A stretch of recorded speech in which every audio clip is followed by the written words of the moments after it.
All right, guys. Here is what we got. Just kind of want to take you through lesson number 12. So you're working on lesson number 12. In it, you're talking about standard deviation, and you kind of know a little bit about mean average deviation and distributions. So the warm up should be pretty straightforward. Once you get into the investigation, so part one and part two, you're going to need the use of technology to be successful on it. So I'm going to show you everything you need to know about technology. So you're on Desmos, and if you press the plus button, you'll see down here that you can put a table in. And so if you put the table in and you just put in the X values, and so what you're seeing here is actually partner 1 on this dot plot, 1 through 10. And so I've put 1 through 10 over here. Then on line number 2, I just typed in the word mean. It went, so you'll see if I don't have the N even there, it'll be in italics and it won't work. So if I just type in mean and then I just do, here, I'll take that out.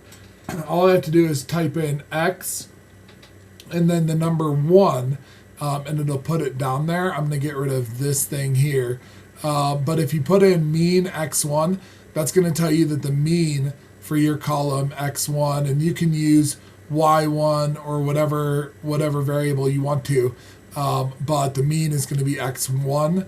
And then STDEV is standard deviation. You can see if I just take out the T, it's going to go italicized. It's not going to work. But as soon as I have STDEV, that'll tell me what the standard deviation is for that column as well.